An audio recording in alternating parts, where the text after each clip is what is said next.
Hi there, welcome back to my channel. This is the Mirage 4P in 1/48 scale from Heller. Has anyone out there done this kit before? Those who grew up around the 80s or 90s might have built it. Compared today, this kit is nowhere decent, but it might have been good back then. To say the least, this vintage is horrible. Well, they say it's a gem in the rough. Well, I spent a massive amount of time making it into a diamond or close to it. In this video, I'll show you 10 things that I did to fix this classic if you plan to build one.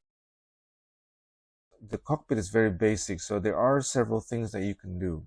What you get is a simple tub and two funny looking seats. I added some decals from my spare box and I swapped the seats from an F4 Phantom 2 kit. Plus, I threw in also two pilot figures.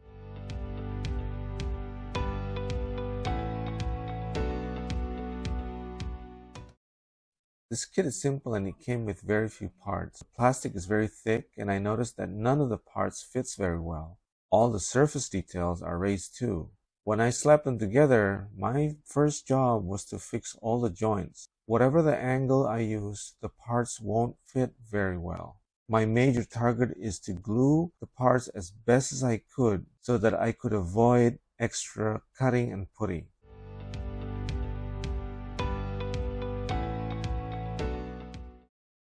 I went for full riveting and inscribing.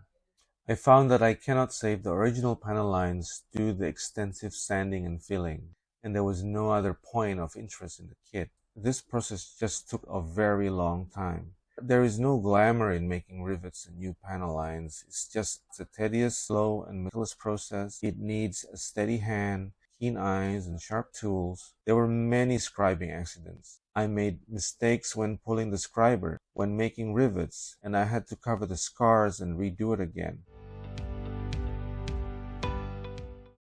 The originals were a bit cloudy and rough, so a good and thorough sanding and polishing did the job. I use a commercial auto polishing compound to buff the clear plastic to a shine. Even these small gestures will go a long way.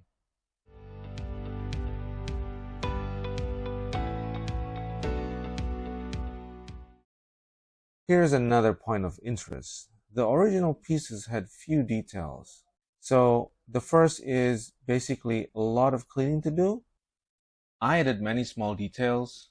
New plumbing from solder and copper wires, new elevated surfaces from masking tape, new bolts from sheet styrene. The landing gears are highly exposed, so I think it was worth the effort.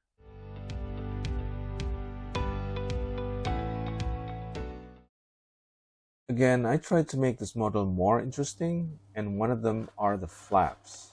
I had to make the flaps into a droop position, and I thought that would make it interesting. I made small modifications to the flaps with simple cutting and insertion of strip styrene, and then continued modifying the underwing servos.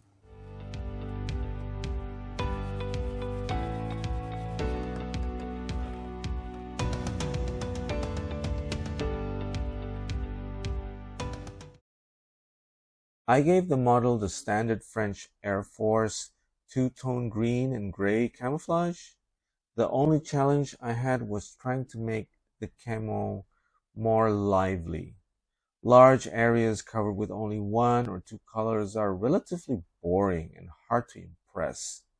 So I use an airbrush template and different types of bottles that are closely related in colors to help disrupt the solid colors.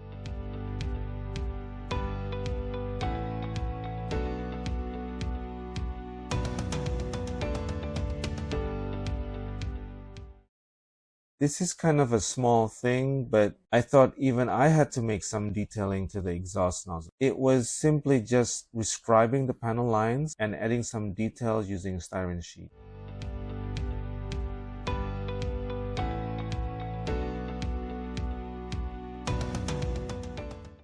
I had very little trust on the kit's decal. A good buddy of mine from Japan provided this excellent sheet from Model Art, and a couple of masks for doing the large stencils on the fuselage and tail. It was really nice having an aftermarket replacement set, and combining it with some masking for the roundels, that was even better. I like using high quality decals, and I think model art is one of them, but I would still prefer doing some masking work if there's a chance.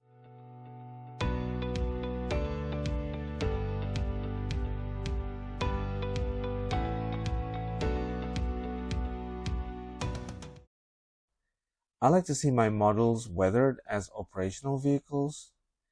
And so what I did was just adding some standard panel line washing.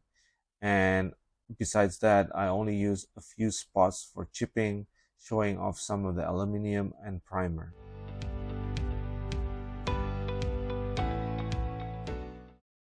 Honestly, it took a lot of patience and care to try bringing this French jet up to the 21st century.